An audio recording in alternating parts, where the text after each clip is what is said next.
एक यूट्यूबर जो जहरीले जानवरों का शौकीन है, एक दिन ब्लैक माम्बा के काटने के बाद अपने आप को एक अजीब मार्शल आर्ट्स की दुनिया में पाता है। उस नई दुनिया में वो न सिर्फ जहरीले जानवरों को संभालता है, बल्कि कुछ ऐसी बीमारियों के इलाज भी ढूंढता है जो पहले लाइलाज थीं। लेकिन ये तो सिर्फ शुरुआत है। इस अजीब जगह में उसके लिए बहुत सरप्राइज हैं। एक दिन एक तेज बारिश वाली रात में कुछ वॉरियर्स एक पुरानी खाली जैसी जगह के आंगन में खड़े हैं। वो किसी इंसान को ढूंढ रहे हैं जो वहां रहता हो। तभी एक छोटा लड़का जो अकेला वहां रहता है गेट के पास आता है। वो चुपचाप वॉरियर्स को देख रहा होता है। वॉरियर्स हैरान होते हैं और उनका लीडर सोचता है कि ऐसी सुनसान जगह पर एक छोटा लड़का कैसे रह सकता है। लीडर उस लड़के से पूछता है कि क्या वो एक रात वहां रुक सकते हैं क्योंकि बारिश बहुत तेज हो रही है। लड़का, जो हमारी कहानी का हीरो है, थोड़ी देर के लिए सोचता है।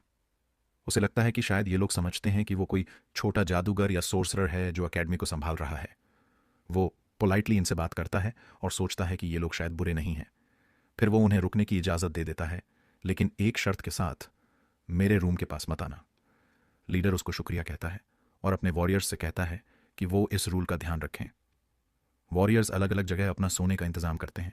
लड़का उन्हें ऑब्जर्व करता है और उनके कपड़ों पर टांग क्लैन का सिंबल देखकर सोचता है कि ये लोग कौन हैं और यहाँ क्यों आए हैं। लेकिन वो इस बारे में ज़्यादा सोचने के बजाय अपने काम में लग जाता है।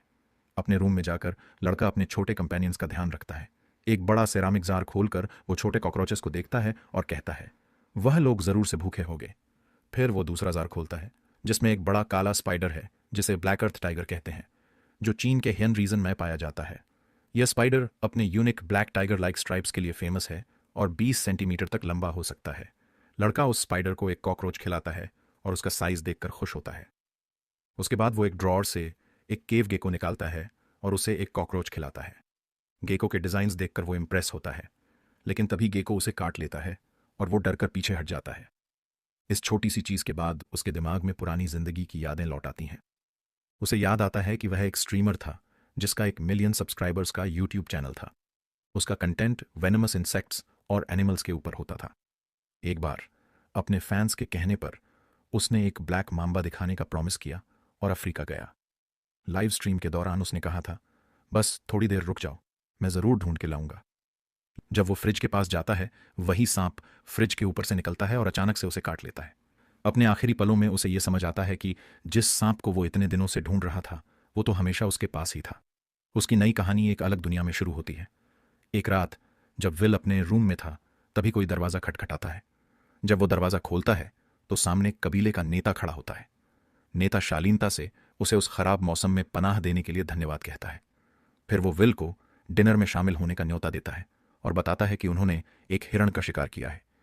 विल ये सुनकर हैरान हो जाता है क्योंकि उसने पहले सिर्फ सांप और छिपकली का मांस खाया था। वो शर्माकर उस न्योते को स्वीकार कर लेता है। बारिश रुकने के बाद समूह एक बड़ा आग जलाता है और हिरण को भूनना शुरू करता है। खुशबू पूरी हवा में फैल जाती है और विल उन्हें देखते हुए अपने मुंह में पानी भर लेता है। उसकी उत्सुकता देखकर नेता हंसते हुए कहता है, आराम से, थोड़ा समय लगेगा, तब तक बात करते हैं। विल शर्मिंदा हो जाता है लेकिन मान जाता है कि नेता जो पूछना चाहता है पूछे। नेता विल से पूछता है कि क्या वो अकेला रहता है इस हाई माउंटेन रेंज में और उसकी उम्र क्या है। विल कैजुअली बोलता है, शायद 14 या 15 साल। नेता यह सुनकर हैरान हो जाता है कि उसे अपनी उम्र तक कंफर्म नहीं है। विल, जो अपनी पुनर्जन्म की सच्चाई नहीं बता सकता, एक सिंपल कहानी बना लेता है कि वो बचपन में गिर गया था और उसकी याददाश्त थोड़ी कमजोर हो गई है।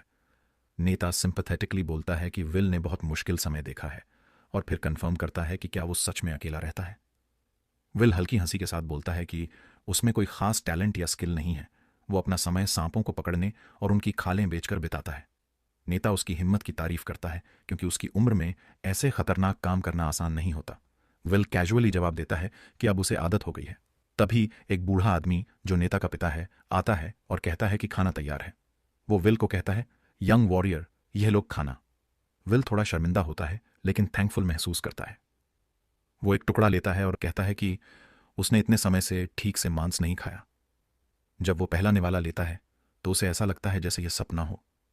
वो दिल से खाता है और उसका खाने का स्टाइल देखकर नेता और उसका पिता हंसते हैं। खाने के दौरान नेता विल से बात करना चाहता है।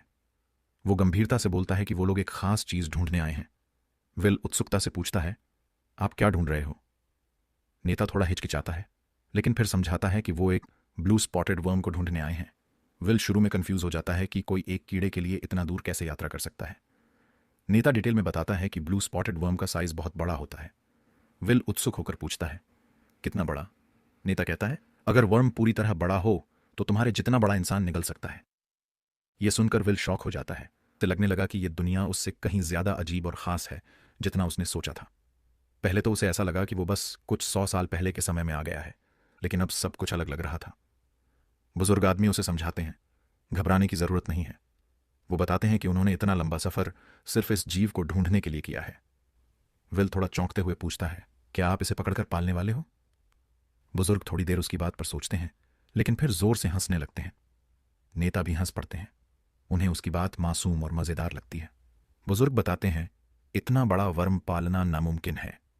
उनका मकसद इसे इलाज के लिए इस्तेमाल करना है। यह सुनकर विल और चौंक जाता है। वो पूछता है, कैसे कोई वर्म किसी बीमारी का इलाज कर सकता है? बुजुर्ग समझाते हैं कि यह बस एक उम्मीद है।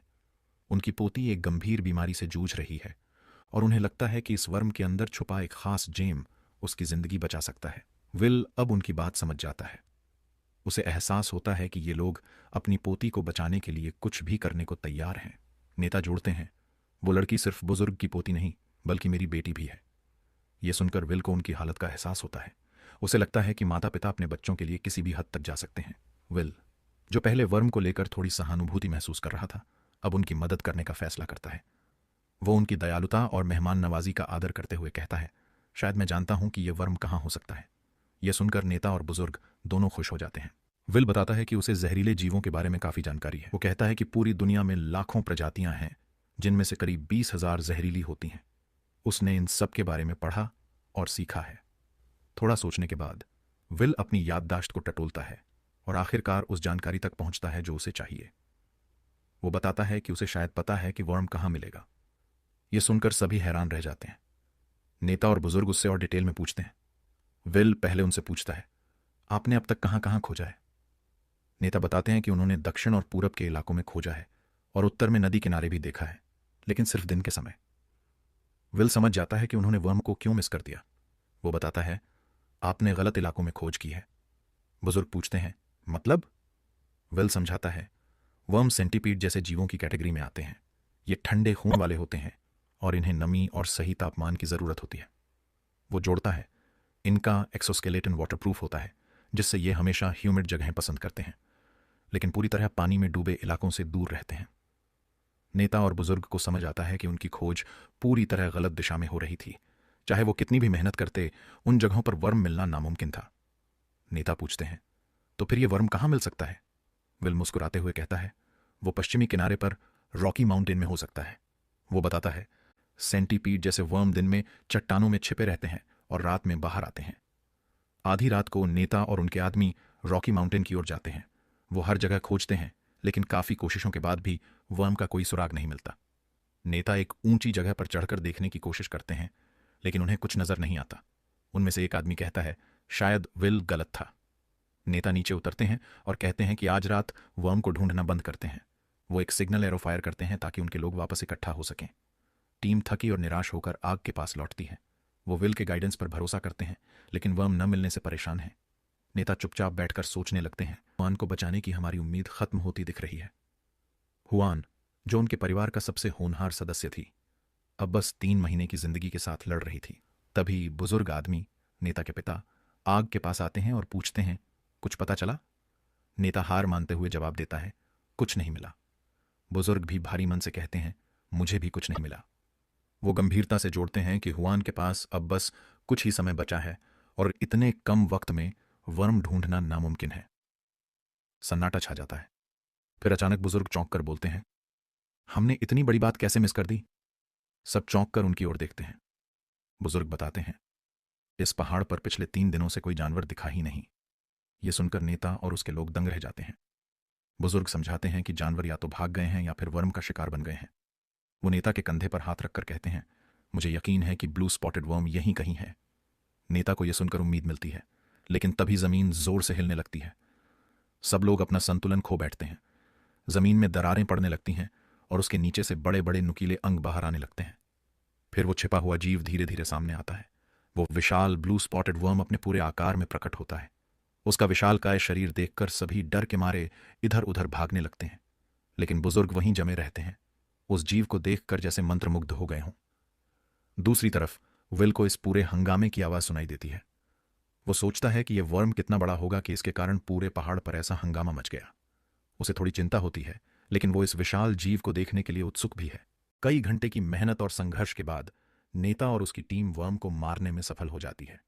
वर्म के अंदर से एक कीमती रत्न निकाला जाता है। पूरी टीम में खुशी छा जाती है। बुजुर्ग कहते हैं, अब हम हुआन को बचा सकते हैं।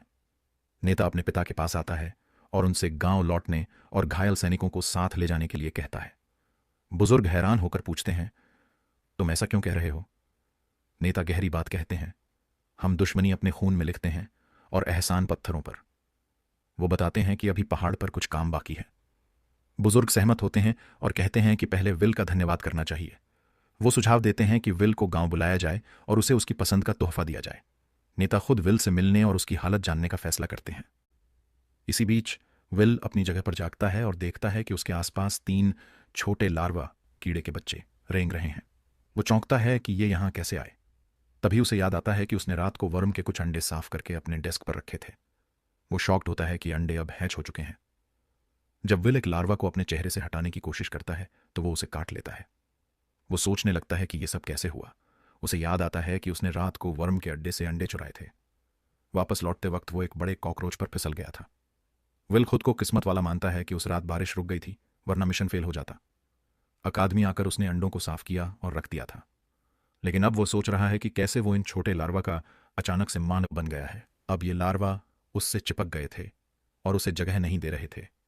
परेशान होकर विल ने कहा, थोड़ी जगह दोगे क्या? लेकिन लार्वा हटने का नाम नहीं ले रहे थे।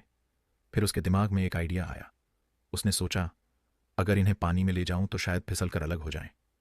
उसकी आंखों में शरारत थी और वो मस्ती में बोला, चलो नहाने चलते हैं। इसी बीच नेता अकादमी के गेट पर पहुंचे। उन्होंने विल को बाहर नहीं देखा तो दरवाजे पर दस्तक दी। कोई जवाब न मिलने पर उन्होंने धीरे से कमरे में कदम रखा। कमरे में जड़ी बूटियों और दवाओं के कई डिब्बे देख उन्हें लगा कि विल शायद कोई पारंपरिक वैद्य है। कमरे में और अंदर जाना उन्हें सही नहीं लगा, लेकिन तभी एक डिब्बे से आ रही आवाज ने उनका ध्यान खींचा। उत्सुक होकर उन्होंने डिब्बा खोला तो उसमें काली टाइगर मकड़ी देख दंग रह गए। फिर एक और आवाज सुनकर उन्होंने दराज खोली, जिसमें स्ट्राइप्ड गेको छिपा था। नेता यह देखकर चौंक गए कि विल इतनी तरह के खतरनाक जीवों को पालता है। अलग अलग कंटेनरों में कीड़े, सांप और अंडे देखकर उन्होंने समझा कि विल साधारण इंसान नहीं है। वो जहरीले जीवों को पालने और बचाने में माहिर था। इतना सब देखने के बाद नेता को लगा कि विल से मिलना सिर्फ तुक्का नहीं था, बल्कि उनकी बेटी को बचाने का मौका भी था। तभी विल की आवाज सुनाई दी, आप यहां क्यों आए हैं? विल ने मुस्कुराते हुए नेता से उसके हाथ की चोट के बारे में पूछा। बात करते करते नेता की नजर अचानक गेट की ओर गई। उन्हें वहां एक अजीब ऊर्जा का एहसास हुआ। वो ऊर्जा धीरे धीरे एक डरावनी आकृति में बदलने लगी। नेता तुरंत चौकन्ना हो गए। उन्होंने विल को धक्का देकर कहा, भागो। लेकिन हमलावर तेजी से उनकी ओर बढ़ा और हमला कर दिया। नेता ने जैसे तैसे अपने घायल हाथ से वार को रोका, लेकिन हमलावर ने एक और ऊर्जा की लहर छोड़ी जो सीधे नेता से टकराई। नेता जमीन पर गिर पड़े, लेकिन खुद को संभालने की कोशिश करने लगे। उन्हें एहसास हुआ कि यह दुश्मन उनके पिता जितना ताकतवर है। वो विल को भागने के लिए चिल्लाते रहे, लेकिन हमलावर ने विल को पकड़ लिया। हमलावर, जिसे ब्लड हैंड राक्षा कहा जाता था, विल का गला दबाने लगा। हंसते हुए उसने कहा, तांग क्लैन की गंदगी को खत्म करने का मौका कैसे छोड़ता। उसने तंज कसते हुए कहा कि उसने तांग क्लैन के इस लड़के को इतनी कमजोर हालत में देखने की उम्मीद नहीं की थी। नेता गुस्से में चिल्लाए, विल का इस लड़ाई से कोई लेना देना नहीं है, उसे छोड़ दो। राक्षा ठाके लगाकर बोला, यह सिर्फ सपने में होगा। विल का दम घुटने लगा था। वह बेहोश होने की कगार पर था। राक्षा की पकड़ और कड़ी हो रही थी और उसकी हंसी खतरनाक थी। नेता खुद को पूरी तरह असहाय महसूस कर रहे थे। होश होने ही वाला था, लेकिन तभी अचानक उसकी लार्वा हरकत में आ गई। उनकी आंखें चमक रही थीं और वे राक्षा पर झपट पड़े। तीनों ने उसकी गर्दन और हाथों पर काट लिया। राक्षा दर्द से चिल्लाने लगा और लार्वा को हटाने की कोशिश करने लगा। शुरुआत में उसने उन्हें हल्के में लिया, लेकिन जल्द ही उसे एहसास हुआ कि ये छोटे कीड़े खतरनाक हैं। उसके शरीर में जहर तेजी से फैलने लगा। कुछ ही पलों में वह दर्द से तड़पता हुआ जमीन पर गिर पड़ा और मर गया।